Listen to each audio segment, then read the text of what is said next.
Bien, bonsoir à tous et ravie de vous accueillir pour ce second webinaire dédié au développement soutenable. Voilà, dans ce contexte confus et du Covid, de cette crise sanitaire qui nous touche depuis plusieurs mois maintenant. Ce webinaire s'inscrit dans une série de conférences en ligne qui a été initiée par l'Université Paris-Saclay et qui est organisée en partenariat avec l'Agence universitaire de la francophonie et le média The Conversation que je représente ce soir. Je suis Jennifer Gallet, je m'occupe de la rubrique environnement du site The Conversation. Voilà, alors je vous propose ce soir d'une discussion autour des enjeux alimentaires, la sécurité alimentaire, la production agricole, la transition agroécologique, toutes ces questions qui vont nous occuper et qui vont être mises en perspective par rapport au Covid et puis plus généralement à des enjeux globaux comme le changement climatique, changement de comportement, etc. Pour discuter de toutes ces questions, nous avons avec nous trois experts qui vont se présenter à vous. Voilà, et puis ensuite nous commencerons notre discussion. Alors, je vous laisse vous présenter tous les trois. Bonjour, Marianne Lebaille. Je suis enseignant-chercheur en agronomie à AgroParisTech. C'est une des constituantes de l'Université Paris-Saclay. C'est une école qui forme les ingénieurs et les chercheurs dans tous les domaines des sciences agricoles, des sciences agroalimentaires et de l'environnement.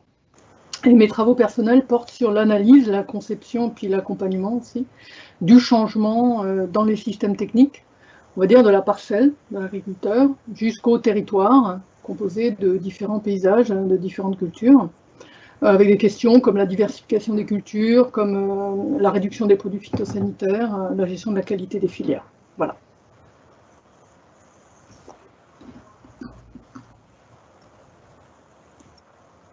Philippe ? Bonjour, je m'appelle Philippe Siès et je suis chercheur au laboratoire des sciences du climat et de l'environnement, qui fait aussi partie de l'ensemble de Paris-Saclay. Je travaille sur le cycle du carbone, c'est-à-dire tous les processus et les phénomènes qui contrôlent l'augmentation du CO2 dans l'atmosphère et donc le changement climatique. Je m'intéresse aussi aux impacts à l'échelle globale ou régionale du changement climatique, en particulier sur l'agriculture et sur le rendement principalement des grandes cultures. Ok. Et Caroline ? On ne vous entend pas, Caroline. Donc, bonjour, je suis Caroline Orsay, je suis enseignant-chercheur en économie aussi à AgroParisTech, qui fait partie de l'Université Paris-Saclay. Je suis également membre du laboratoire de recherche économie publique. Alors, mes travaux portent essentiellement sur les recommandations de politique de prévention au niveau des risques sanitaires, environnementaux et également alimentaires. Je suis également responsable du Master 2 Économie de l'alimentation durable. C'est un master qui présente en fait l'alimentation de manière transversale en travaillant à la fois sur les aspects économiques, sanitaires, en tenant compte de la qualité et de la quantité de nourriture fournie, et aussi environnementaux avec les impacts des pratiques de production et de consommation sur la diversité. Merci. Avant de rentrer dans notre débat, je vais demander à Jeanne Lecomte, qui est vice-présidente développement soutenable à l'Université Saclay, de nous donner voilà, les grandes clés de ce débat de ce soir, avant de rentrer dans les questions. Jeanne, c'est à vous.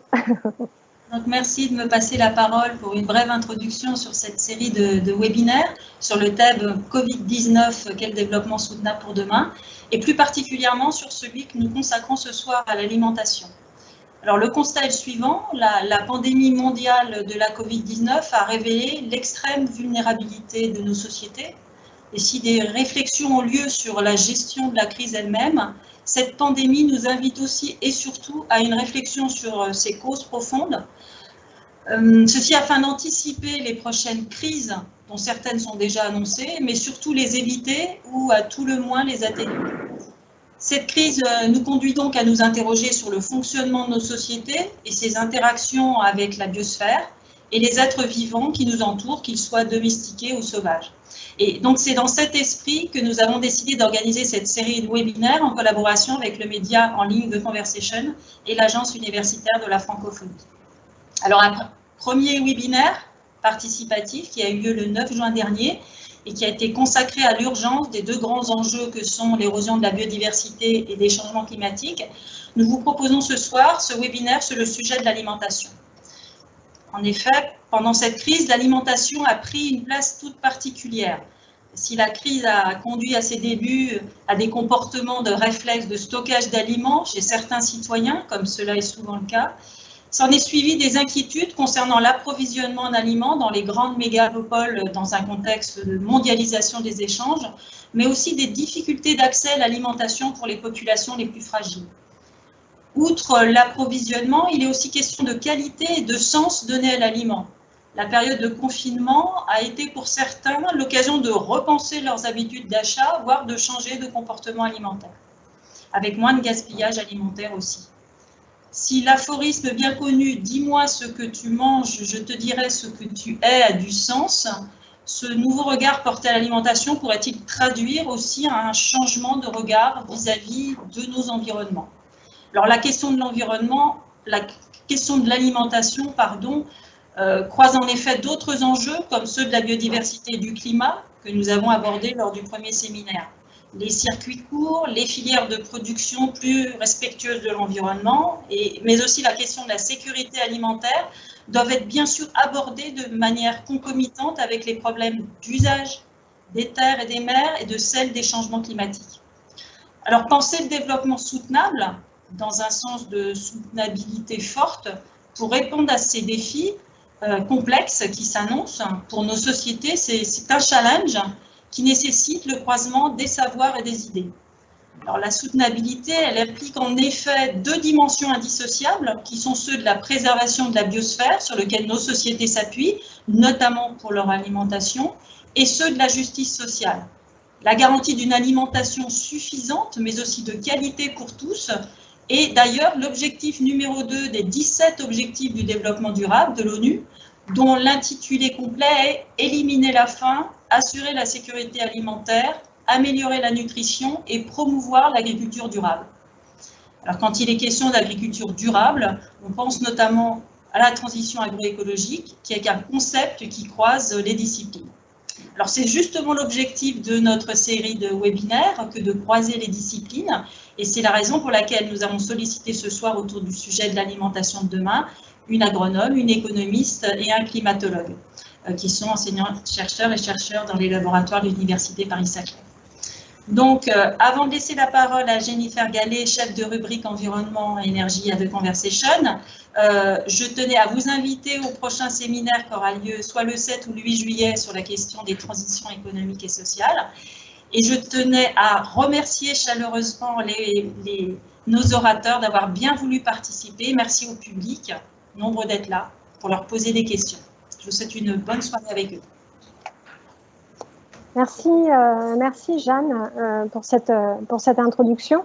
Alors, je vous propose pour démarrer, enfin avant de rentrer dans des questions plus précises, de faire un tour de nos experts et de voir avec chacun d'entre vous ce qui vous a paru le fait le plus saillant là, dans cette période de Covid Alors, je dis qu'on vient de traverser parce que la France, elle a la chance d'être un des pays où le nombre de cas a diminué, les gens sont sortis de l'hôpital, etc., ce qui n'est pas du tout le cas pour d'autres pays. On peut penser au Brésil et même on peut penser à la situation aux États-Unis qui est très compliquée au niveau sanitaire.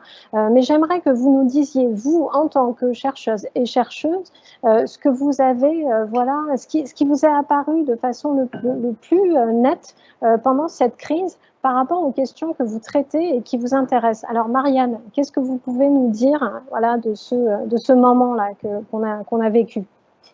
Merci Jennifer. Bon, sans être trop long, il y a en gros 3 points sur lesquels il me semble que le Covid nous interroge en tant qu'agronome. Le premier, c'est Jeanne l'a un petit peu dit dans son intervention liminaire, il y a une certaine fragilité de nos systèmes alimentaires. en Europe, en France et ailleurs, hein, mais en Europe et en France, où on n'a pas vraiment de gros problèmes de quantité, on a des grands problèmes de spécialisation trop exclusive, à la fois des régions et du pays. Vous savez qu'on importe pas mal de fruits et légumes, des protéines végétales, et puis qu'on exporte du blé, des céréales en quantité relativement importante. Et si on parle d'autonomie alimentaire des régions, bon, une région donnée, en gros, elle a entre 10 et 25% de capacité d'autonomie locale. Donc il y a, dans des situations comme le confinement qu'on a vécu, brutalement, on se rend compte que les flux qui sont entre régions ou entre pays, ils sont interrompus et ça pose des problèmes d'alimentation. Alors c'est un point sur lequel les agronomes travaillent beaucoup ces dernières années autour de la question de la diversification des systèmes, donc de la relocalisation d'une certaine diversité des cultures dans les territoires. Et on attend, nous, en tant qu'agronomes et agroécologues, on attend de cette diversification qu'elle multiplie les leviers de régulation, en particulier de régulation biologique, qui permettent une économie d'intrants, une économie des ressources en eau. Quand vous combinez des cultures qui ont des profondeurs d'enracinement différents, vous pouvez faire des économies de ressources en eau. Des intrants, on sait bien, hein, les légumineuses fixent l'azote de l'air, donc peuvent fournir au système une certaine quantité d'intrants. Et puis multiplier les cultures sur la succession de cultures, ça permet de réduire en principe les bioagresseurs. Donc il y a vraiment, en principe, hein, une certaine convergence entre la volonté des consommateurs d'avoir une alimentation plus locale, plus diversifiée, hein, et toute localisée, et des objectifs de transition agroécologique des agronomes. Donc ça, c'est un premier point qui me semble extrêmement important. Le second qu'a révélé le Covid, c'est que finalement, les gens trouvent des solutions. C'est-à-dire qu'il y a eu des gros problèmes de travail saisonnier, hein, il y a eu des gros problèmes d'alimentation locale. Donc les circuits courts n'ont jamais été autant sollicités, me semble-t-il, que pendant la crise du Covid, et ça donne à voir les types de solutions qu'on pourrait avoir. Et le troisième point qui me semble aussi important, c'est de s'interroger, y compris sur les systèmes nouveaux, hein, les systèmes dont il est question dans la transition agroécologique, sur leur capacité à résister, à empêcher la diffusion des zoonoses. Moi, j'avoue qu'une zoonose comme le Covid, dans un pays comme la France où la biovigilance est relativement efficace, hein, on verra éventuellement pourquoi, c'est pas des choses qui nous préoccupent. C'est-à-dire que c'est pas des indicateurs de savoir dans quelle mesure un certain nombre de maladies peuvent passer à travers la chaîne alimentaire ou même directement aux humains et ensuite se diffuser. C'est bon, dans les sciences animales, c'est une question que les gens se posent, mais pour les sciences végétales, ce n'est pas nécessairement une question qu'on se pose. On se pose la question des problèmes de santé des peuplements végétaux, mais les problèmes de santé qui peuvent découler d'une agroécologie, on a plutôt tendance à dire bon, ça va se compenser, c'est finalement plus de biodiversité, plus de naturel, moins de risques. Hein. Alors, c'est probable, c'est possible, mais à mon avis, il faut le vérifier. Et surtout sur des effets de zoonose possibles. Hein. Parlons en agroforesterie. Une agroforesterie avec de la jachère mal gérée autour des arbres, ça peut faire de la maladie de Lyme, voilà, chez les agriculteurs, chez les gens qui passent dans les parcelles. C'est quelque chose que jusqu'ici, à ma connaissance, on n'étudie pas de manière très approfondie. Voilà, 3 points. Merci. Merci Marianne. Philippe, je vous pose la même question par rapport à votre spécialité et à vos recherches, donc sur le climat et sur voilà, la comptabilité des émissions de gaz à effet de serre. Qu'est-ce qui, pour vous est apparu le plus saillant pendant cette crise, sachant que une des choses qu'on a beaucoup entendues, c'est il y a moins d'émissions de gaz à effet de serre. Le Covid, c'est presque pas une bonne nouvelle, mais enfin, c'est presque quelque chose qui donne une sorte de répit dans cette course aux émissions. Oui, alors, pour nous, évidemment, ce n'est pas une opportunité, parce qu'on sait qu'il y a quand même eu beaucoup de gens qui souffrent de cette crise. Mais quand on étudie un système planétaire qui est extrêmement complexe et couplé, qu'il s'agisse du système physique, de la biosphère et des écosystèmes, mais aussi des sociétés humaines, cette perturbation, c'est un peu une expérience naturelle en grandeur nature qui nous permet, si on a les données nécessaires, d'avoir, je dirais, une nouvelle compréhension des choses. Je ne sais pas si vous voyez mon écran, là, je vais le partager. Si, voilà. On voit votre écran, plein de tableaux. Au-delà, évidemment, je dirais du fait que les chercheurs aiment bien se mettre en valeur en publiant rapidement des articles dans des revues à fort facteur d'impact, je pense que le problème, je ne vais pas vous embêter avec toutes ces boucles de rétroaction, c'est qu'on a, avec ce Covid en haut, une perturbation majeure de l'activité humaine. Ça, je pense que c'est clair pour tout le monde. Avec, je pense, deux branches qui ne sont pas complètement bien comprises. La première, c'est que on a un arrêt abrupt de la mobilité, en particulier de la mobilité en voiture, une réduction forcément de l'activité industrielle, un petit peu moins pour la production d'électricité. Et donc ça déclenche en fait une baisse des émissions de polluants. Je pense que tout le monde a senti qu'il y avait la qualité de l'air était meilleure. Il y a aussi des images satellites qui montrent une disparition des polluants à courte durée de vie. Et aussi, du moment qu'on utilise moins d'énergie, une baisse des émissions de CO2 qui sont vraiment indexées sur l'utilisation d'énergie. Donc on a vraiment une boucle, réduction de l'activité, de l'utilisation d'énergie, c'est ce que vous voyez sur la droite, réduction des émissions de CO2 et de polluants, et ça a un effet direct sur le climat, qui n'est pas encore bien compris, mais c'est une grande question scientifique, et on peut profiter en quelque sorte de cette perturbation en cours pour mieux comprendre toutes ces rétroactions complexes. Après, sur la gauche, il y a quelque chose peut-être d'encore plus complexe, c'est que l'épidémie a forcément changé le travail des humains sur notre planète, que ce soit directement à cause du confinement ou indirectement parce que on a forcément une variation très forte des revenus des gens, probablement un accroissement de la pauvreté dans de nombreux pays. Et la question, c'est de savoir, un peu comme disait Marianne, est-ce que ces changements de la force de travail disponible ont été suffisamment forts pour changer les chaînes d'approvisionnement alimentaire ou pas? Donc c'est a priori pas complètement, mais quand même. Est-ce que c'est suffisamment fort pour changer le commerce mondial? On pense en particulier aux pays dépendants. Et puis, est-ce que la pauvreté, notamment dans les pays du Sud, conduit à une pression supplémentaire sur les écosystèmes? Alors, chez nous, on a des images de castors et de marmottes dans les rues, c'est plutôt sympathique, évidemment, le retour un peu de la vie sauvage dans les villes qui sont désertées. Mais dans pas mal de pays du Sud, par exemple, s'il n'y a plus de ressources pour faire des safaris et amener des touristes, il y aura forcément plus de braconnage, donc une disparition accélérée des derniers grands animaux sauvages. Voilà. Donc, c'était un peu long, mais c'est deux boucles de rétroaction, impact de l'homme et de l'économie sur les écosystèmes, et puis de l'autre sur l'énergie, les polluants, le CO2 et le climat. Voilà. Il ne faut pas oublier quand même qu'en même temps qu'il y a cette crise, il y a aussi un réchauffement climatique qui est très important, c'est vraiment du jamais vu. Entre janvier et mai 2020, vous avez l'anomalie de température terrestre.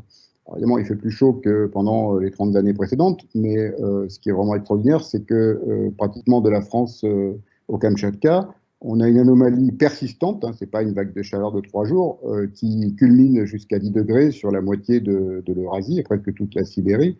Et donc, cet extrême climatique qu'on est en train de vivre est aussi quelque chose d'exceptionnel, en même temps que les effets de l'épidémie. Je vais arrêter le partage. Oui. Et enfin, Caroline, alors est-ce que vous pouvez nous dire, vous, de votre point de vue, ce qui vous a paru le plus important là, pendant le Covid-19? Alors, au regard de mes recherches, en fait, ce que j'ai essentiellement noté, c'est que la sécurité et l'approvisionnement alimentaire en France ont été effectivement mises à l'épreuve. Mais on a noté quand même que grâce au travail des agriculteurs, des industries alimentaires et également aux mesures de gestion des risques, l'alimentation a été toujours présente et une alimentation de qualité. Alors pour revenir un petit peu au niveau des politiques de mesures de gestion des risques qui ont été mis en place pour préserver un revenu des agriculteurs, il y a eu tout d'abord l'assurance récolte qui a été mise en place. Alors un petit peu pour expliquer ce qu'est l'assurance récolte, c'est une prise en charge d'environ au maximum 65% des cotisations d'assurance de multirisques climatiques couvrant les récoltes. Et aussi, il y a eu le Fonds national agricole de mutualisation des risques sanitaires et environnementaux qui a été sollicité. Donc, ça permet d'indemniser l'agriculteur en cas de perte de production. Et il fait partie en fait du second pilier de la politique agricole commune, donc de la PAC. Donc il sert à maintenir le revenu aux agriculteurs. Il faut savoir aussi qu'au niveau national, il y a eu des dispositifs de soutien financier qui ont été aussi mis en place, des fonds d'allègement des charges, des exonérations fiscales, sociales et des aides aux trésoreries. Et également, il y a eu des décisions individuelles où il y a eu une aide de toutes les coopératives pour les exploitants qui étaient un peu dans la peine à cette période-là. Donc, ce que je retiens de cette période de crise, c'est qu'il faut absolument encourager les démarches préventives. Donc, dans le sens où il faut encourager peut-être l'assurance, et il faut aussi encourager les systèmes d'adaptation dans ce genre de cas d'épidémie et même bientôt de changement climatique, puisqu'on est quand même sur le sujet du changement climatique. Donc, il faut encourager toutes ces démarches. Donc, par exemple, je crois que Marianne Lebail en a parlé, il faut parler de la diversification des territoires. Il faut aussi parler, par exemple, d'un système de protection de filets paragrêle, de système de lutte contre le gel.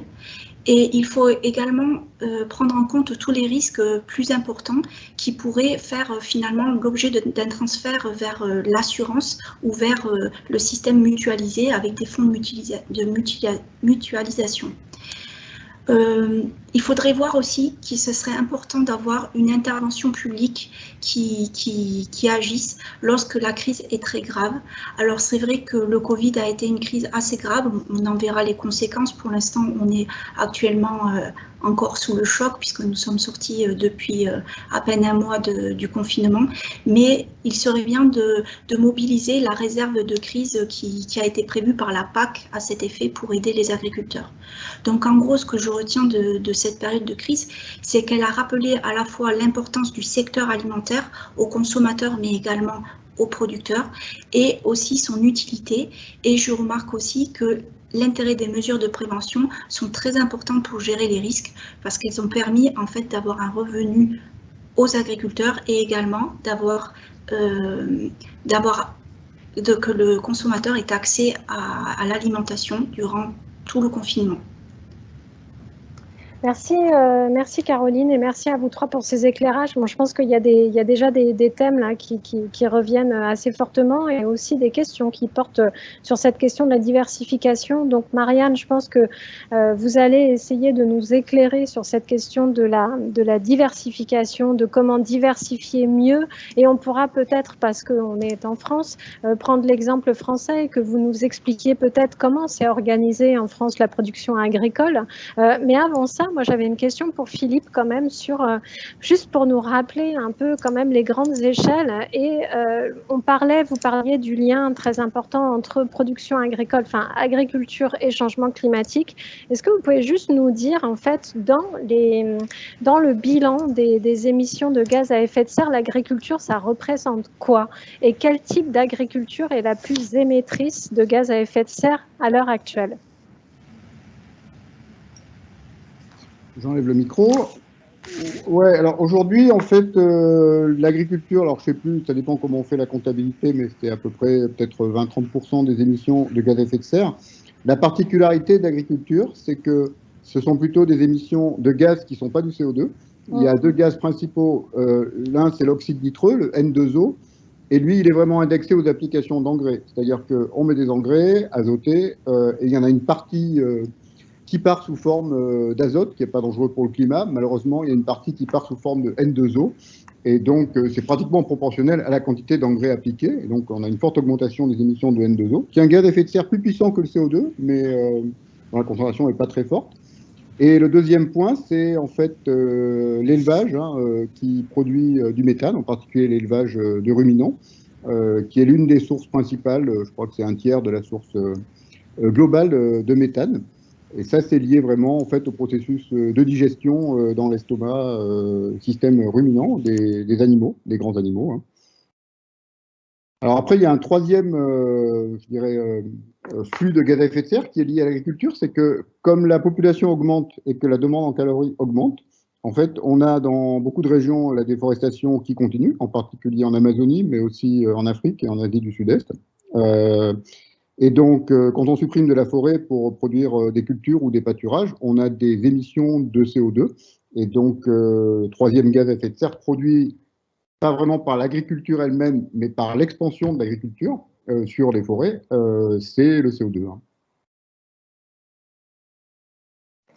Merci Philippe. Juste une petite précision. Est-ce qu'on peut déjà distinguer des types d'agriculture dans les budgets d'émissions de gaz à effet de serre que vous réalisez dans vos mesures? En fait, de voir, par exemple, de dire l'agriculture extensive, elle est beaucoup plus émettrice que d'autres types d'agriculture. Est-ce que ça, c'est quelque chose qu'on voit nettement dans les études que vous conduisez?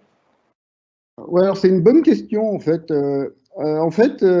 C'est un peu, je dirais, un compromis parce que si on fait des choses très intensives, on émet beaucoup d'oxyde nitreux parce qu'il va falloir mettre des fertilisants et puis d'autres produits aussi phytosanitaires. Enfin, pour le climat, on aura plus d'émissions d'oxyde nitreux. Par contre, on utilisera moins de terre et donc on aura moins d'émissions liées à la déforestation. Et donc, il y a pas mal d'études qui se sont penchées sur la question. Est-ce qu'il vaut mieux intensifier là où ça vaut le coup et puis garder des terres en préservant des écosystèmes naturels, ou au contraire, est-ce qu'il vaut mieux un peu de subsistance partout? Et c'est certain que, alors, les études existantes montrent qu'on peut quand même, on a un très gros potentiel pour concentrer et intensifier l'agriculture.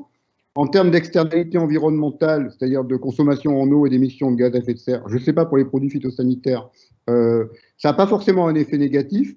Par contre, ça a un effet négatif en termes de souveraineté alimentaire, c'est-à-dire que ça revient à concentrer la production en Europe, aux États-Unis, au Canada, et à faire dépendre finalement les pays du Sud d'importations agricoles qui viennent des zones où l'agriculture est la plus favorable. Donc, ce n'est pas une question qui a des réponses simples en fonction de l'angle sous lequel on la regarde. Ok, merci. Donc, on voit là qu'on on entre directement dans la complexité des systèmes alimentaires, de la production, de l'équilibre qu'on peut créer au niveau climatique ou pas. Mais je pense que tout de suite, on peut demander à Marianne et revenir sur cette question de la diversification qui est liée à cette question que vous venez d'évoquer, Philippe, de la souveraineté alimentaire, c'est-à-dire l'idée que dans un pays, on pourrait produire un peu de tout pour en cas de crise, être autosuffisant. Alors ça, est-ce que c'est quelque chose qui est envisageable en France, ou alors on est vraiment pris dans un système global et du coup c'est un doux rêve? Je vais essayer de répondre à cette première question et revenir peut-être sur la question de l'intensification évoquée juste avant. C'est vrai qu'en France, si on prend le territoire français comme unité, eh bien on a la chance d'avoir une grande diversité de production. C'est-à-dire qu'effectivement, on a encore un climat tempéré, quoique le ventilo que j'ai là me prouve que ça va peut-être pas durer. Et du coup, on a beaucoup de cultures faisables, beaucoup d'élevages envisageables. Mais il y a eu une distribution de la spécialisation au niveau du pays. Bon, sans rien vous cacher, l'élevage à l'ouest, en Bretagne, est hyper producteur de viande, mais hyper consommateur de céréales, de protéines qui viennent soit du reste de l'Europe, soit arrivent en bateau d'autres pays. Vous avez les grands bassins parisiens et nord qui sont plutôt des grandes cultures. Un peu en Alsace aussi, vous avez des grandes cultures. Dans le sud, il y a des cultures méditerranéennes. Et puis, on a des bassins maraîchers, vergers, etc. Les Pays de Loire, le Sillon rhodanien. Et puis, les vignes, bien sûr, mais je ne vous dis pas où elles sont, vous le savez. Donc, on a une distribution, et cette distribution, elle s'est accentuée dans le temps, elle s'est spécialisée. Et les échanges se font entre ces zones, ce qui conduit, quand je disais tout à l'heure, à des autosuffisances alimentaires de ces zones qui sont de l'ordre de 20%. C'est-à-dire qu'on a besoin d'importer d'autres zones de France pour avoir, en gros, le panier de la ménagère. Donc ça, est-ce que ça peut s'améliorer? Donc là, je pense que oui, sans aller jusqu'à l'extensification, rendre un peu de diversification dans les systèmes devrait permettre de rééquilibrer un certain nombre de régulations biologiques, comme je disais tout à l'heure. On se pose la question de savoir si, déjà dans les grandes cultures, quand vous avez un système blé-orge-colza, Si vous mettez un peu de légumineuses, vous allez quand même améliorer la situation. Si vous mettez quelques plantes à fibres, vous rentrez dans une capacité de produire des plantes à fibres naturelles pour des industriels des fibres. Donc on a à la fois des questions agroécologiques et de débouchés à se poser dans cette question de la diversification. Parce que je ne vous cache pas que c'est bourré de verrous, cette affaire-là. C'est bourré de résistance. Pourquoi? Parce que cette spécialisation, elle a permis plein d'avantages, dits d'économie d'échelle, de spécialisation de compétences locales, de construction d'outils de transformation qui travaillent sur des masses importantes, hein, les meuniers, la transformation en huile, etc. Tout ça brasse des quantités extrêmement importantes dont on pourrait penser qu'en les réduisant, en les dispersant sur le territoire, elles deviennent moins intéressantes économiquement. Cependant, à ma connaissance, les opérateurs de l'industrie agroalimentaire commencent à travailler sur des modules, sinon micro-entreprises, du moins de taille un peu moyenne, adaptées à une diversification régionale. Alors, pourquoi je veux revenir sur l'intensification? C'est que on peut aussi intensifier d'un point de vue agroécologique. La plupart des cultures associées, la plupart des systèmes agroforestiers sur lesquels on travaille, c'est des systèmes dont la somme est supérieure à la combinaison des parties. Je m'explique, c'est-à-dire que quand vous combinez un champ de blé avec de l'agroforesterie à côté, vous produisez plus de biomasse qu'en ayant un champ de blé tout seul et de la forêt à côté.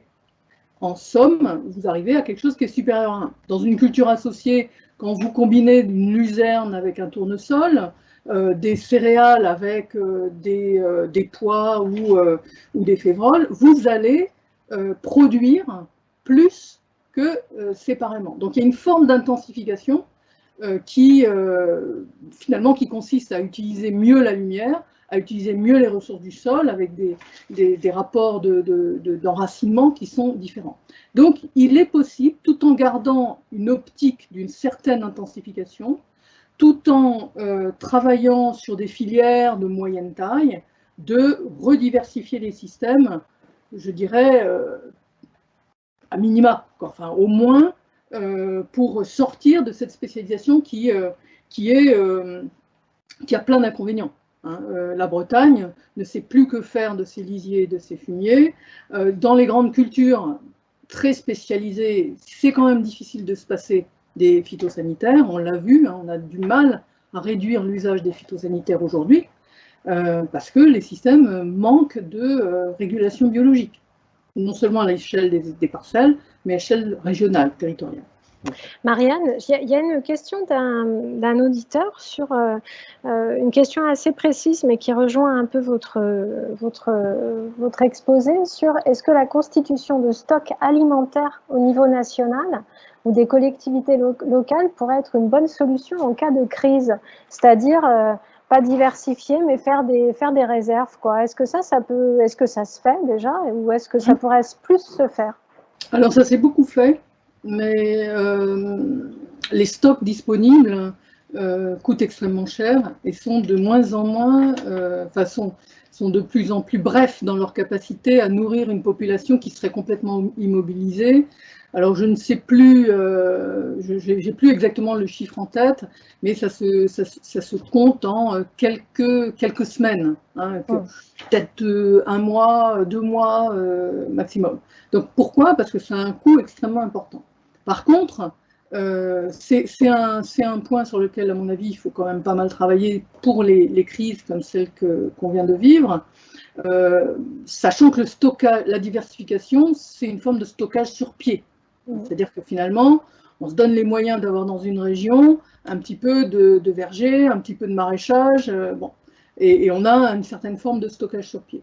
Moi, je pense qu'il faudrait revenir sur des stockages plus locaux, hein, je suis assez d'accord, mais il faut savoir en payer le prix. Stocker dans des bonnes conditions, sans attaque d'insectes, etc., ça demande un petit peu de subtilité, et ça pourrait retomber sur des problématiques phytosanitaires, hein, puisqu'on sait qu'une partie des stockages à une époque étaient quand même conservés avec des produits phytosanitaires. Aujourd'hui, ce n'est plus le cas, beaucoup moins le cas, mais ça demande quand même des technologies de stockage quand même assez sophistiquées. Et je parlais tout à l'heure d'évaluation des systèmes agroécologiques et d'évaluation comme cela. C'est non seulement un coût, je pense, économique, mais c'est aussi un coût énergétique. Et je pense qu'on a intérêt dans les temps qui viennent à faire les bilans énergétiques de ces questions-là. Bon, vous savez très bien qu'il y a un débat sur produire de manière dispersée en comptant sur une logistique locale ou concentrée en comptant sur une redispatchage des produits. Là, on est vraiment au cœur de ça. Les stockages, c'est ça. D'accord, on va les faire localement, mais ça va coûter énergétiquement. Donc, il faudrait derrière des systèmes énergétiques à bas coût, avec des cultures. Merci Marianne. Je voudrais qu'on passe la parole à Caroline sur un autre aspect qu'on a vu émerger lors de cette crise sanitaire, c'est les changements de comportement. Les gens qui s'approvisionnent différemment, les gens qui s'approvisionnent en circuit court, qui cherchent un type de produit particulier. Et j'ai une question d'un des participants qui nous demande aussi, alors je vous la pose tout de suite Caroline dans la foulée, qui dit on a vu apparaître dans cette crise plein de nouvelles façons des marketplaces et via les réseaux sociaux, des nouvelles façons comme ça de faire ses courses, de se faire livrer. Alors, ma question, c'est est-ce que tous ces changements et aussi le support numérique de ces changements, est-ce que pour vous, c'est quelque chose qui s'est intensifié avec le Covid ou le Covid, c'est vraiment une parenthèse et les gens qui étaient en circuit court, ils vont peut-être retourner au supermarché. Enfin, vous voyez, est-ce qu'il y a un basculement selon vous là de ces comportements ? Alors pour le moment, nous avons très peu de recul, donc c'est un peu difficile de dire si c'est un changement qui va perdurer ou pas.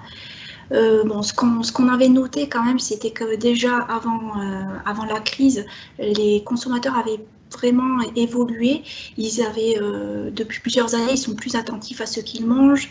Ils ont une volonté de changement pour une alimentation qui est plus responsable. Comment on a noté ça? Tout d'abord par leur consommation qui s'est accrue en produits biologiques. Donc, on a eu une croissance d'environ 15,7% selon le ministère de l'Alimentation et de l'Agriculture. Et il faut voir aussi que énormément de Français, plus des deux tiers, en fait, sont pour acheter des produits en circuit court et aussi réduire le gaspillage de nourriture. Et énormément aussi souhaitent, plus de la moitié, souhaitent consommer des produits ayant un faible impact sur l'environnement et également très respectueux sur le bien-être animal, qui est un sujet très important aussi pour les consommateurs actuellement. Et un autre sujet qui intéresse aussi beaucoup les consommateurs, c'est de garantir un niveau juste aux producteurs. Donc pour moi, ce changement, il avait déjà été amorcé avant la crise, mais il devient encore plus profond après la crise sanitaire. Alors pour répondre à la question de l'internaute sur toutes les nouvelles mesures numériques, effectivement les achats en ligne et tout étaient déjà mis en place, mais c'est vrai que il est fort possible finalement que les gens continuent à acheter en ligne, mais ça, on n'a pas encore de données, on n'est pas trop conscient si ça va être le cas plus tard. Puisque en fait, quand on était confiné, on ne pouvait pas sortir très longtemps, donc ça semblait normal de pouvoir commander en ligne et de ne pas peut-être perdre le temps de balade à faire ses courses. Mais aujourd'hui, pourquoi continuer? Je n'ai pas vraiment de réponse puisque finalement, on n'a pas de recul sur ce problème-là. Donc il est possible que certains décident de faire une transition vers justement le numérique, mais que d'autres reviennent vers leurs habitudes Donc je n'ai pas vraiment de réponse sur ce point-là. J'ai quand même un point à soulever au niveau parce que là on a parlé beaucoup du consommateur, mais il y a eu aussi une transformation aussi au niveau des producteurs. En fait, il faut noter, et ça, Marianne et Philippe en ont parlé, de la souveraineté alimentaire. Donc, cette évocation en fait de cette souveraineté alimentaire fait penser que notre filière alimentaire va aussi pouvoir se reconstruire de façon pérenne et plus forte et plus compétitive. Alors, Marianne en a parlé au niveau de la diversification, mais également au niveau de tous les circuits de distribution qui vont être normalement plus locaux, puisqu'il y a eu vraiment une émergence de ce système-là. Et on voit aussi émerger dans les villes les fermes urbaines. Et c'est vrai que vu la responsabilité au niveau de l'environnement, les agriculteurs souhaitent aussi diminuer les coûts de transport et également les délégations de l'alimentation aux pays lointains. Donc c'est vrai qu'il y a un changement aussi du côté de l'offre, mais il faut savoir aussi que l'échange entre le consommateur et le producteur s'est aussi réduit. Maintenant, on est plus dans une démarche d'être en direct.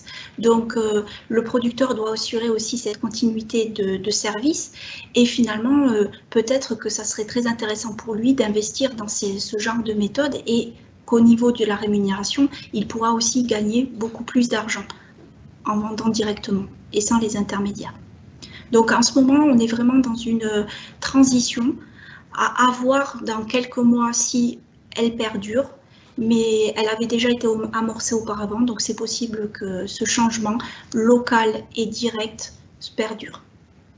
Merci Marianne. Il y a une question pour Philippe par rapport, mais c'est une question pour Philippe et pour Marianne, je pense en même temps, mais c'est par rapport à la qualité de la nourriture. C'est-à-dire que l'idée de produire une nourriture de qualité, donc, et là on pense notamment à l'agriculture biologique, par exemple, qui utilise moins d'intrants, qui a voilà, des process qui se rapprochent de l'agroécologie.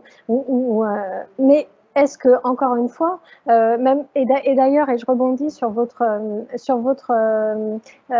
mention des fermes urbaines, aujourd'hui, les populations urbaines sont en développement. Est-ce qu'on pourrait imaginer que d'avoir plus d'agriculture dans les villes, ça serait mettre moins en danger le climat et la biodiversité, par exemple? Est-ce que ça, c'est des solutions qu'on peut imaginer, de se dire, bah, rapatrions l'agriculture en ville pour essayer d'avoir moins d'impact? Oui, je ne sais pas si... En tout cas, ce qui est intéressant sur les deux questions qui ont été posées, est-ce que tout le monde peut manger bio, en gros? Est-ce que tout le monde peut manger local? C'est quand même des questions fondamentales. Hein. Et je pense que c'est vraiment important de regarder les données qui sont disponibles. Alors, je peux partager un écran si vous voulez. Oui, tout à fait. Je ne sais pas si vous voyez quelque chose là? Là, on voit, oui. Voilà, d'accord. Alors, c'est juste 3 transparents. Et c'est vraiment, bon, c'est des articles qui sont publiés dans des revues comme Nature. Première, c'est ce qu'on appelle une méta-analyse, c'est-à-dire les gens ont regardé les rendements de manière correcte, c'est-à-dire au même endroit, on fait pousser du blé ou des fruits bio et du blé ou des fruits conventionnels, et on regarde ce qu'on appelle, en fait, sur l'axe des X, la réponse, c'est-à-dire si c'est 1, ça veut dire que le rendement du bio est égal au rendement du conventionnel, si c'est 0,8, ça veut dire qu'il est 20% plus faible, et on met une barre d'erreur parce qu'évidemment, on a des données qui viennent de partout dans le monde. Donc, ces premières méta-analyses qui sont intéressantes parce qu'elles montrent qu'en fait, pour les fruits, par exemple, on n'a pas de perte de rendement en produisant bio. Pour les céréales, on a une perte qui est de l'ordre de 20%, mais je reviendrai un peu là-dessus. Et ça concerne surtout, en fait, les plantes qui sont des plantes annuelles, hein, donc comme le blé, par exemple, ou le riz, et les plantes qui ne sont pas des légumineuses. Pour les légumineuses, les pertes de rendement sont beaucoup plus faibles. Si on regarde par type de grande culture, le maïs bio et le soja bio, les déficits de rendement sont seulement de 10%, et c'est un peu plus important pour le blé. Il y a d'autres articles plus récents, en fait, qui montrent que en combinant du bio avec de meilleures pratiques agricoles, en fait, ce déficit de rendement, il passe à entre 7 et 10%, c'est-à-dire qu'on est encore inférieur aux 20%. Donc c'est déjà important, je pense, de regarder les données disponibles. Et après, il y a cet article que je vous encourage à lire, qui est disponible en libre accès. Hein, donc c'est quelles sont les stratégies pour nourrir le monde en bio, en quelque sorte. Et le texte résumé est en anglais, mais je pense qu'il est très clair, c'est que Si on voulait convertir toute l'agriculture en organique, évidemment, on réduirait les excès d'azote et les excès de pesticides, mais par contre, on aurait besoin de plus de terre, c'est-à-dire qu'on produirait plus de déforestation. Et par contre, là où cet article est intéressant, c'est qu'il explique que en regardant l'agriculture organique en combinaison avec une réduction du gâchis alimentaire et en optimisant finalement l'élevage, là, on a la possibilité pratiquement, en fait, sans aller chercher plus de terre sur la forêt, de nourrir pratiquement l'humanité entière à sa population actuelle avec de l'organique. Alors c'est important, hein, c'est deux articles importants. Il y a un autre très très bien qui est sorti juste pendant la crise du Covid, c'est est-ce qu'on peut manger local? Donc ils ont fait une optimisation en fait de tous les systèmes locaux de production. Alors, vous avez les cartes d'apport et de production et puis les cartes de demande à droite. Et là, le résultat est beaucoup plus contrasté. En gros, non. Hein. Peut-être que pour les Français ou pour les Parisiens, c'est possible. Mais si on voulait avoir uniquement des circuits de production locaux, en fait, on pourrait nourrir qu'un tiers des gens sur notre planète. Donc, ça suffirait pas. Voilà, je voulais juste mentionner ces travaux, qui sont vraiment des travaux scientifiques. Et je pense que c'est intéressant et surtout important dans ce débat de se baser sur des articles peer-reviewed. On a beaucoup parlé pendant la période du Covid, et sur des données, en particulier données de méta-analyse, parce que ça fait une synthèse normalement assez rigoureuse de tout ce qui existe comme information sur un sujet. Philippe, juste une question sur la partie bio, là, le bilan énergétique, il est comment? Parce que il y a pas mal de pratiques qui sont mécaniques hein, dans le bio, et au niveau local, il peut y avoir des bilans qui ne sont pas très bons d'un point de vue énergétique. Oui, alors je ne connais pas du tout le bilan en termes de travail, de temps passé pour les cultures bio et de bilan énergétique. C'est les données que j'ai présentées, il y a plusieurs articles de ce type, c'est uniquement focalisé sur le rendement. Et c'est déjà intéressant parce que l'Académie d'agriculture de France a fait quand même un rapport où ils ont dit que le bio, on avait 60% de baisse de rendement. Alors j'étais très surpris de comparer leur rapport par rapport à ces publications dans Nature. Et je me suis procuré les données qu'ils ont utilisées. Et en fait, forcément, si on compare du blé bio au Larzac, où le climat est très sec, et du blé conventionnel en Beauce, on va avoir une différence de 60%. Et quand on fait des méta-analyses, il faut avoir 2 cultures de blé, bio et conventionnel, au Larzac, puis 2 dans la Beauce, pour pouvoir faire des différences. Donc, il faut vraiment faire très attention à ce qu'on lit sur le rendement bio. Il faut vraiment que ce soit fait sur la base de méta-analyse qui est sur le même site, au même endroit, avec le même type de sol, voire la même exploitation, peut comparer de rendement pour du bio et du pas bio. Hein. Je tenais à préciser, Philippe, qu'en fait, je parlais des Français. Hein. Bien sûr, je ne me suis pas intéressée aux autres pays et je suis entièrement d'accord que selon les pays, ça changerait. Mais là, je parlais vraiment des comportements des Français. Donc, et je suis tout à fait d'accord que en Afrique ou en Amérique latine, ça va peut-être pas être le même système. Voilà, je tenais à le préciser. Merci pour cette précision. Alors moi, je pense qu'il y a une autre précision qu'on peut peut-être apporter là, même si je pense que le public est bien au fait de ces différents types. Mais là, on est en train de parler de bio. Vous nous avez parlé d'agroforesterie, on parle d'agroécologie. Alors Marianne, est-ce que vous pourriez juste nous expliquer en fait, en gros, cette transition vers une agroécologie, mais qu'est-ce que c'est en fait? Qu'est-ce que c'est et est-ce que c'est en cours? Cette transition, elle consiste à prendre beaucoup plus en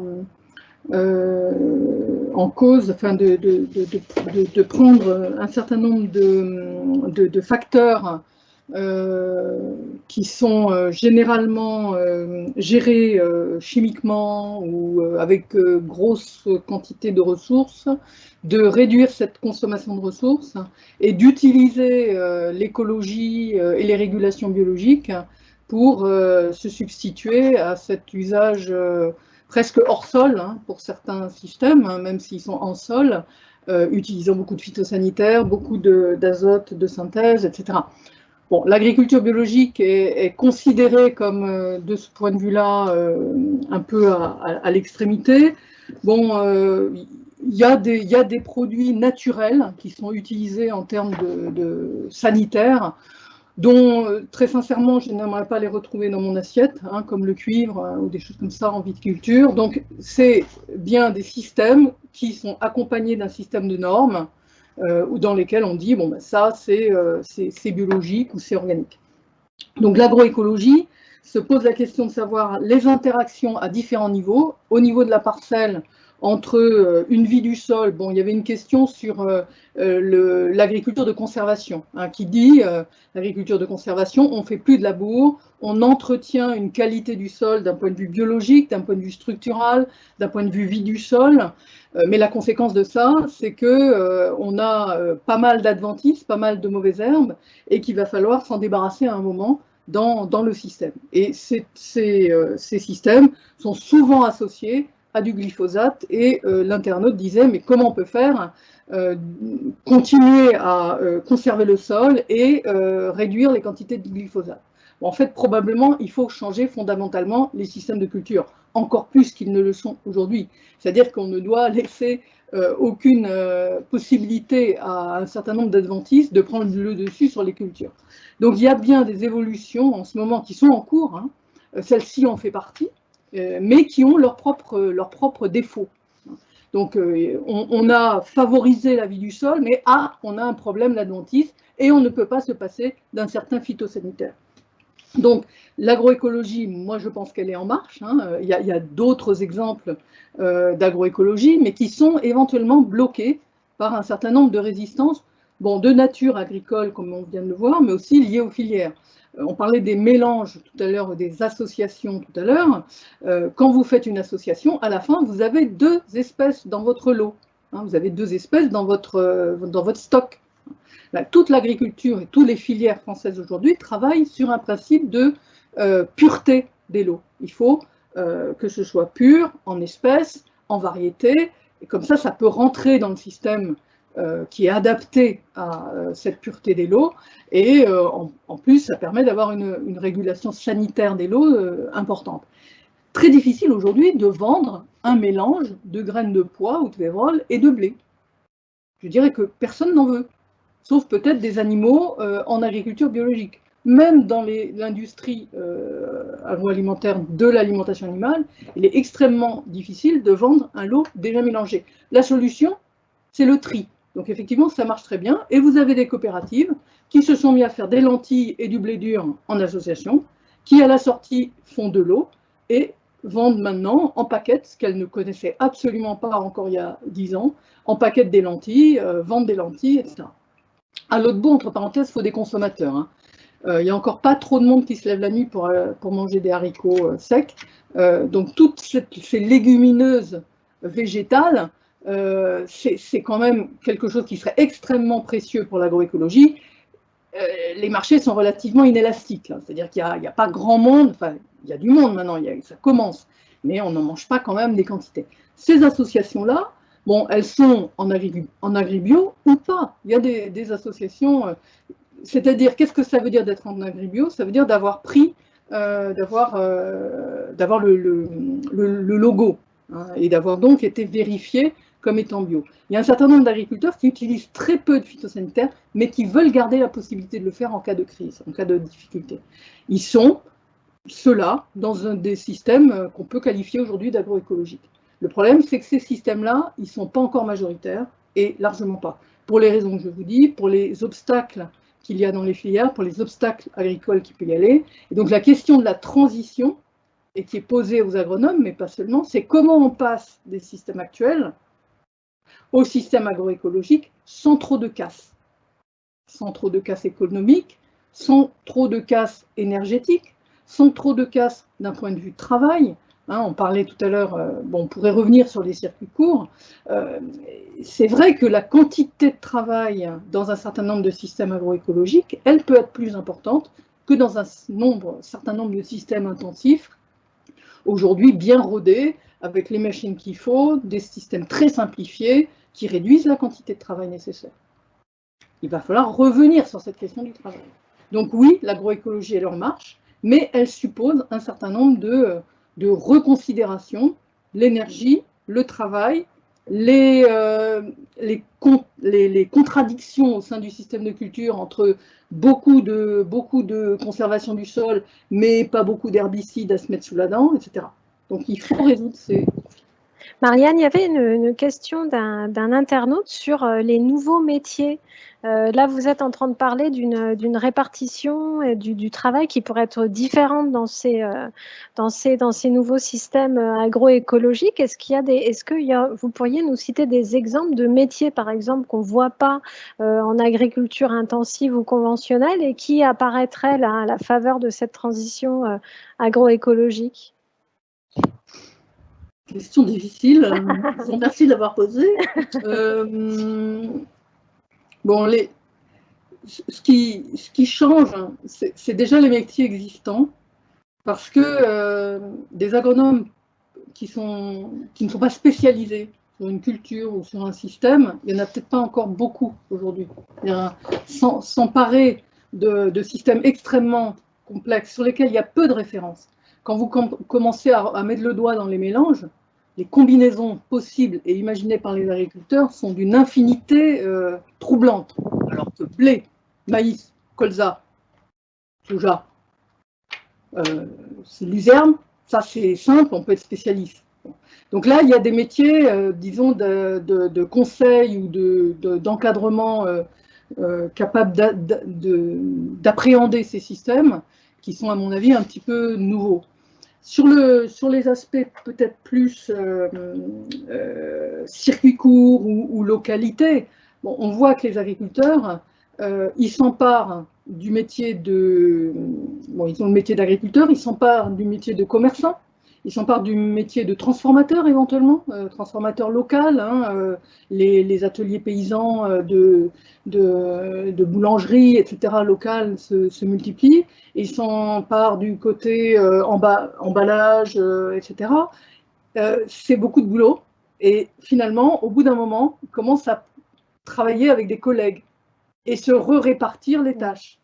Donc, finalement, dans un certain nombre de cas, ils recomposent des formes, on peut dire coopératives, hein, mais à la mesure et à la taille peut-être plus humaine que celles que les coopératives ont prises aujourd'hui, mais qui permettent un petit peu quand même de répartir les compétences, d'être un tout petit peu plus efficace et de ne pas tout faire soi-même.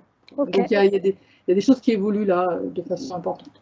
Merci d'avoir répondu à cette question inattendue. Alors, il y a une autre question qui est apparue aussi dans notre fil voilà, de questions d'internautes, et je pense que Caroline, c'est quelque chose que vous vouliez d'ailleurs évoquer sur la question du gaspillage, parce qu'on dit, voilà, il y a une façon de s'alimenter, comment bien s'alimenter, quel type d'agriculture privilégier. Il y a aussi, on a un peu évoqué les comportements, la consommation, mais cette question du gaspillage, c'est aussi une façon de réduire l'impact, de moins gaspiller, de moins jeter. Alors, qu'est-ce que vous pouvez nous dire là-dessus?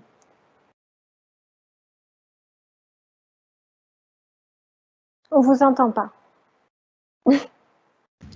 Le gaspillage et l'économie circulaire sont quand même très proches. Donc du coup, je vais vous parler un petit peu des deux. C'est vrai que c'est un sujet qui est très important en économie, puisque le gaspillage, ça a des coûts, et finalement, c'est quand même en plus très nocif pour la santé et l'environnement, les deux.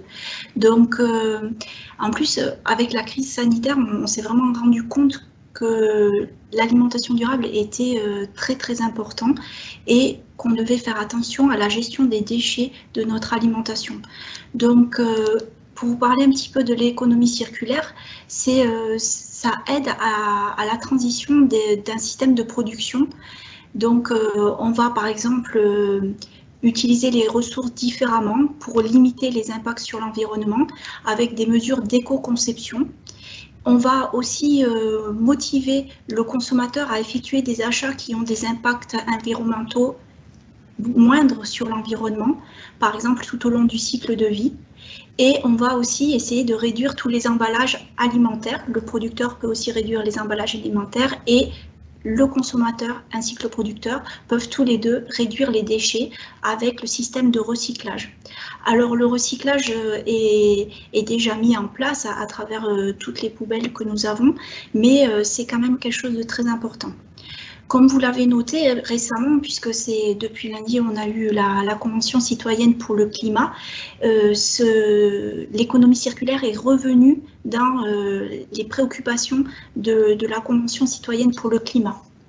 On voit que les consommateurs sont très intéressés par la gestion des déchets et le gaspillage. Ils ont même demandé qu'il y ait un score carbone sur les produits et qu'il y ait aussi un seul label pour tout ce qui était agroécologie, ce qui entraîne justement la gestion aussi du gaspillage. Donc, on voit qu'il y a vraiment une tendance des consommateurs, mais également des producteurs, à réduire le gaspillage. Et il faut savoir que ça aura des bénéfices au niveau même financier. Puisque si on réduit les gaspillages, on peut réutiliser les produits et ça a un coût moindre. Alors, il y a quand même un petit débat et un léger bémol sur le recyclage. Puisqu'il y a eu des études qui ont montré que le recyclage quand même avait été quand même très coûteux au niveau énergétique et aussi au niveau financier. Mais cette démarche quand même de gérer les déchets et de gérer le gaspillage est quand même une démarche économiquement rentable. Donc il faudrait un peu étudier plus ce sujet-là et avoir plus de données. Mais c'est vrai que à long terme, ce sera rentable. Mais à court terme, il est possible qu'effectivement, ça soit beaucoup plus coûteux. Merci Caroline. On s'approche doucement de la fin de notre rencontre. Moi, j'avais une question peut-être plus générale pour Philippe concernant, parce que là, on a évoqué des questions de souveraineté, de diversification, de transition. Si on se met à une échelle plus globale et aussi sur la question d'avoir à manger, de pouvoir manger avant de pouvoir bien manger et manger des choses qui ne détruisent pas l'environnement.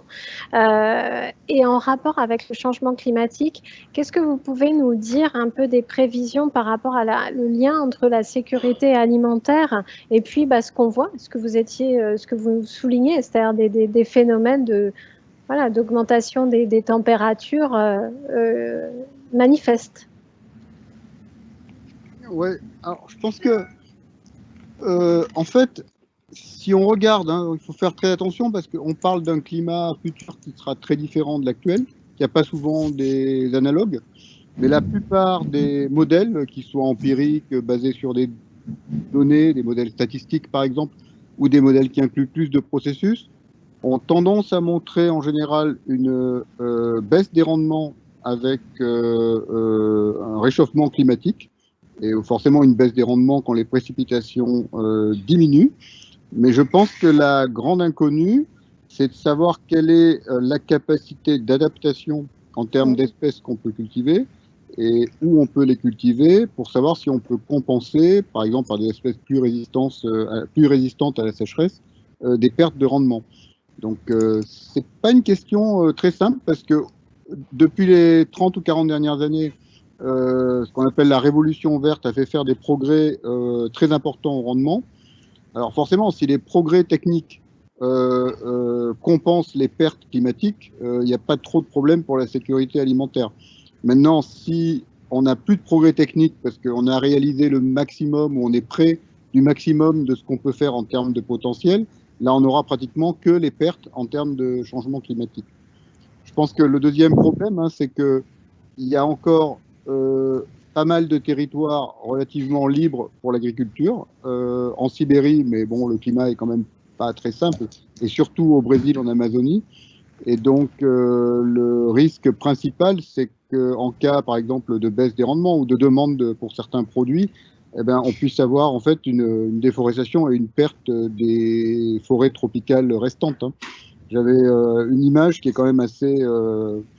c'est vraiment quelque chose qu'on étudie en ce moment parce que je pense que c'est un processus vraiment très important dans le nexus entre, je dirais, changement climatique, déforestation et rendement. Si on regarde le Brésil, donc c'est une surface immense, et toute la déforestation qui est représentée ici à partir de données satellites à très haute résolution qui sont disponibles sur le site de l'agence spatiale brésilienne. En fait, partout où c'est rose, ça veut dire que la forêt est perdue pour faire des cultures, par exemple des cultures de soja. On voit qu'il n'y en a pas beaucoup. Et puis, partout où c'est jaune, c'est qu'on enlève la forêt pour faire de l'élevage. Hein. Donc, aujourd'hui, la déforestation au Brésil, c'est essentiellement de la déforestation pour faire de l'élevage. Et pourquoi? Parce que, évidemment, l'élevage est relativement bon marché. Les exportations de bœuf du Brésil ont très fortement augmenté. On regarde, par exemple, sur le graphe du haut, des pays comme l'Égypte, ils importent 44% de leur bœuf, hein, du bœuf qu'ils consomment vient du Brésil, 51% pour Hong Kong, 66% pour la Russie, etc. Donc tous ces pays qui sont importateurs de bœuf font qu'en fait le prix du bœuf augmente, et comme il y a beaucoup de terres disponibles et pas beaucoup de régulation environnementale, en tout cas en ce moment au Brésil, eh ben, on a vraiment un risque très fort pour la déforestation. Et donc ça, c'est quelque chose qu'on étudie en direct, parce que en projetant le prix du bœuf, c'est pour ça qu'on regarde beaucoup ces signaux, on peut pratiquement essayer de faire une meilleure estimation de la déforestation à venir, hein, qui va venir pendant la saison sèche, c'est-à-dire pendant l'été en 2020, quoi. Ok, merci pour ces précisions. Je vous propose, puisqu'on est vraiment à la fin de notre discussion, je vous redonne la parole à chacun pour que vous puissiez nous donner un mot de conclusion, peut-être sur l'aspect qui vous semble le plus important dans ce que vous avez échangé, ou peut-être la tendance que vous voyez, ou la chose qui va apparaître là dans les années à venir et qui vous semble être la plus importante sur ces questions, voilà, d'alimentation, de transition écologique. Marianne, vous voulez commencer?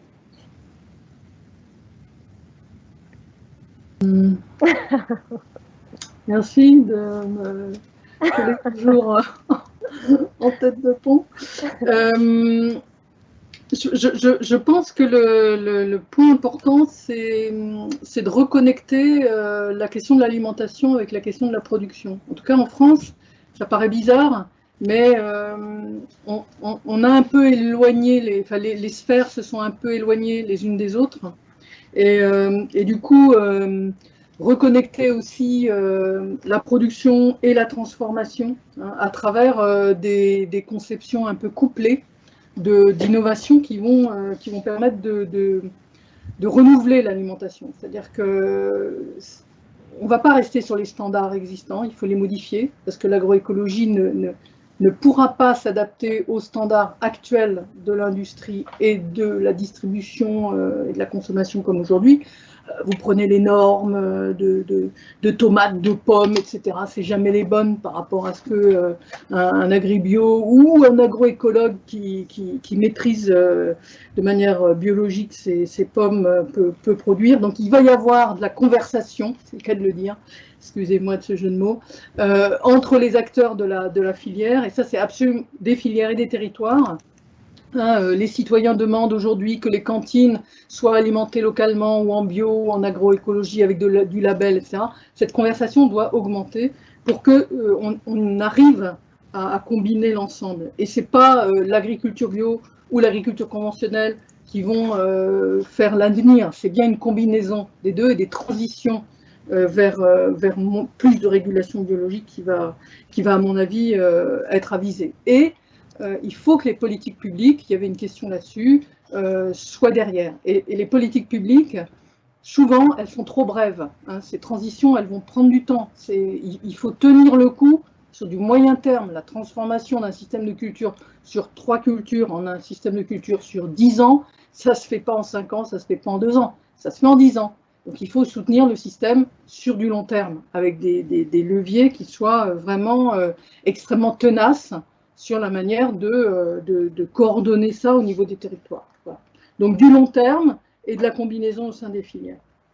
Merci Marianne. Caroline, votre mot de conclusion par rapport à ce qu'on a évoqué, puis aussi par rapport à ce qui peut se passer là, dans les années qui viennent sur ces questions d'approvisionnement et de consommation. Alors, moi, ce que je retiendrai quand même, c'est que si nous voulons une alimentation soutenable et durable, il faut absolument penser aux filières. Si je prends par exemple le secteur laitier. Le secteur laitier, avant la crise, déjà les éleveurs dénonçaient une situation qui était difficile et demandaient une réappréciation du prix d'achat du lait de l'ordre de quelques centimes d'euros par litre. pour éviter finalement de leur disparition de leur élevage et de leur ferme. On a vu que pendant la crise du Covid, tous les maillons de la chaîne laitière, aussi bien les éleveurs que les fromagers, ont eu des pertes massives de débouchés avec la fermeture, premièrement, des marchés, ensuite de la restauration et également des frontières. Il faut savoir que le secteur laitier, les exportations laitières représentent 37% de leurs produits. Donc, heureusement, la filière, pour soutenir, avait créé un fonds de solidarité qui était alimenté par l'interprofession et ce fonds était quand même de 10 millions d'euros pour soutenir les éleveurs qui étaient prêts à diminuer volontairement leur production. Mais vous voyez aujourd'hui, le cours du prix du lait a encore baissé et Lactalis a annoncé récemment, c'est le premier groupe en fait laitier au monde, qu'il décidait de baisser les prix moyens versés aux producteurs pour le risque de l'année parce qu'il anticipe en fait les conséquences de la crise sanitaire sur le chômage et le pouvoir d'achat des consommateurs. Et ainsi, cela risque d'entraîner une baisse du prix de vente du lait au consommateur final. Finalement, qui va supporter cette diminution ? Ça va être les éleveurs. Et pourquoi ? Parce que tout simplement parce qu'ils ne peuvent pas négocier, leur denrée est périssable. Et tout à l'heure, Marianne a parlé de stockage. Et là, par exemple, on a un gros problème de stockage au niveau des produits laitiers. Donc, ils ne peuvent pas attendre que les prix remontent. Donc, on a vu, pour moi, que le Covid a aggravé cette fragilité, en particulier du secteur laitier, et qu'il faut faire très attention, si on souhaite une alimentation qui est durable, à soutenir nos agriculteurs, que ce soit le secteur laitier, que ce soit le secteur de la viande ou les légumineuses. Merci Caroline. Et Philippe, alors on vous laisse le conclure et conclure. Si. Oui, je pense que Marianne et Caroline ont déjà pas mal synthétisé un petit peu la complexité de cette conversation. Moi, ce qui me stupéfie, c'est que on est quand même dans une société très, je veux dire, technologique, interconnectée sur tous les points. Et en fait, quand on veut suivre l'impact d'une perturbation comme celle du Covid sur la production, les prix, en fait, je suis stupéfait finalement du manque de données qu'on a. C'est-à-dire qu'il y a beaucoup de données. On peut avoir les prix sur le marché international, mais il faut savoir que ça représente peut-être 10% des volumes totaux qui sont consommés. Il y a beaucoup de consommation domestique. Et on a très peu, en fait, de monitoring, en quelque sorte, ou de systèmes qui sont mis en place pour pouvoir faire une analyse scientifique des tensions sur l'approvisionnement, sur la consommation, sur les prix qui sont forcément très régionaux, sur les chaînes de distribution. Et ça, je pense que ça nous fait réfléchir parce que on sait prédire le temps, on a des satellites d'observation de la Terre, on peut prédire avec une certaine erreur, bien sûr, le climat de l'été prochain, etc. Donc pour la physique, la météorologie, il y a des systèmes de prévision et d'analyse qui sont très complets, qui sont très structurés. Mais pour tout ce qui est finalement agriculture, la prévision des rendements face au climat de l'année, il y a quelque chose, mais ce n'est pas systématique.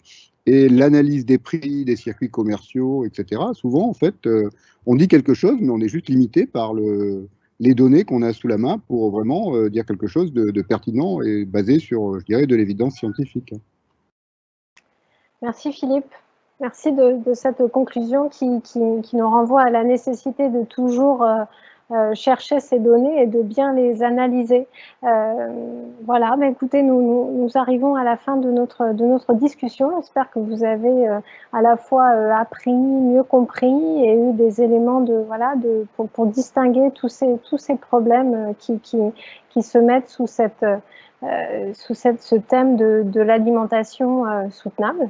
Voilà, nous vous donnons donc rendez-vous à bientôt pour un nouveau webinaire qui se tiendra début juillet sur un autre thème, voilà, qui sera communiqué bientôt. Vous pouvez retrouver toutes ces informations sur la page que l'AUF dédie à cette série de webinaires et aussi sur notre site The Conversation. Je vous souhaite une bonne soirée.